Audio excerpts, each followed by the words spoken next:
Hi, everybody. So, what I want to also say here is that when we look at traditional Catholic piety, this can and some modern developments and some new devotions, we can really gain a sense of what we can understand to be the movement or the direction that this kind of new way of looking at the church can bring us in terms of our spirituality. Now, in the traditional Catholic understanding of spirituality, we see the Sacred Heart of Jesus and the Immaculate Heart of Mary. We see these images of the real physical hearts of our Lord and Our Lady.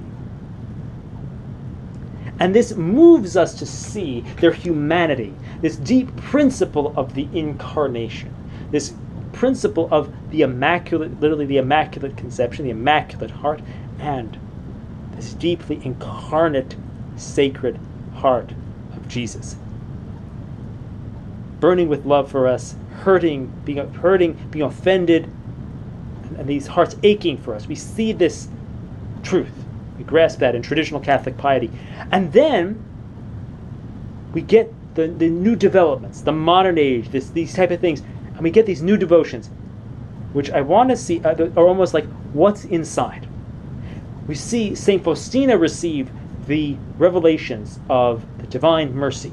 And in this way we get to see what's inside the Sacred Heart, which is blood and water, which gush forth from the heart of Jesus as a fountain of mercy for us. And so it's amazing how we get to see that as the Church progresses through time, these devotions open out and show us what is inside. And so for the new times, and we see this, the divine mercy has this very much this sense of this is the mercy that's being poured out kind of in the end. So this is the devotion to divine mercy. And then we actually see a devotion, the flame of love, revealed to Elizabeth Kindleman, who has a very apt name. And this is almost like what's inside the Immaculate Heart. This is not as well established of a devotion, doesn't have the same pedigree, doesn't have the same level of approval, but it has local approval of its bishop and is catching on in various places. And I think that in a way, the flame of love might be, if it's deemed to be authentic at the highest levels, as time goes by, I believe it's the equivalent of the divine mercy. It's the counterpart. It shows us what's inside the flame, what's inside the Immaculate Heart.